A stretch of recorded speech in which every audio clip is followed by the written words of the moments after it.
In episode 3 of The Judge from Hell, we see young Han Dae-in playing at the park, and on returning home he was met with a nightmare. His parents and sibling lay lifeless in pool of their own blood. A man in the shadows and holding a bloodied axe stood in the kitchen. Han's mother, with her dying breath, asked him to run. The young boy's eyes locked on the murderer's shoes, stained with blood, as he ran.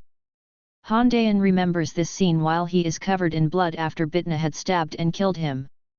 Bitna is happy after killing him, but just as she prepares to stamp him and send him to hell, Baal appeared in a dark smoke. He told Bitna harshly about her mistake of killing an innocent man, and there would be consequences. Baal healed Dae-in's wounds, leaving no trace of the attack, and increased her punishment. She now has to send 20 souls to hell within a year or face a fate worse than death. Just then, Dae-in woke up, quickly checking his side where he was stabbed, only to find that he had no stab injury. Determined to expose Bitna, Dae-in reported her to the police. But his colleagues weren't believing his claims of being stabbed by Bitna, as he looked alive and fine. A quick breathalyzer test painted him as a drunk, and Bitna laughed at his accusation, joking that she thought Dae-in was playing some strange game. The officers laughed at them both, leaving Dae-in frustrated as Bitna walked away with a smirk.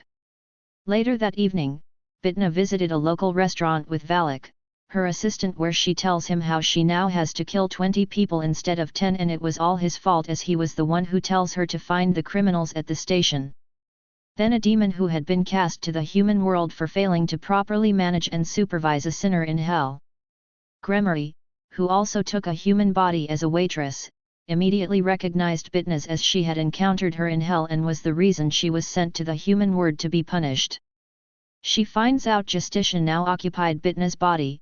She says she will now help her complete her mission so that she can return to hell as soon as possible. Even though she has her own mission, which is to kill 2 people in the Ujeongbu area. Though flattered, Bitna dismissed Gremory's help, telling her to focus on fulfilling her own mission. On the other hand, at the police station, the officers are discussing the results of the analysis of the wound on Jong Jun's forehead. It looks like he was branded with an iron have come from a customized iron rod company. At the same time, the team leader also began to be suspicious of Bitna. She feels that Kong Bitna is not a normal person. Meanwhile, Han Dae-in does a health check as he was still confused about the stabbing incident, but he got diagnosed with delusional disorder. The doctor says that he might have felt confused because he was under the influence of alcohol. He leaves the hospital confused, but just then Bitna arrives to meet him and they went to the river bank to talk. She told him who she truly is and how she took over Judge Bitna's body and that it was her who had stabbed him in the morning with a knife. He asks if she had planned to kill him. Bitna replies that it was not planned but an accident. Before leaving, she threatens him not to tell anyone or she'll kill him for real this time. Later, Bitna and Dae-in ended up working on the same case. A custody case over a boy named Jiho. Jiho's father had recently died in a car accident, and his stepmother, Jae-young, was suspicious that his stepmother had killed his father, her son, and won't allow her take him to live with her. Later Bitna saw Jiho's drawings, which revealed details that only an eyewitness could know. One showed a glued seatbelt, another showed a man trapped in a car. Bitna realized Jiho had witnessed something terrible and confirmed that Jae-young had killed her husband for a massive insurance payout. Bitna spoke gently to Jiho, promising to protect him. Dae-in saw a softer side of her and was surprised. It made him wonder if she wasn't as heartless as he thought. That night, Bitna watched Jiho in her mirror.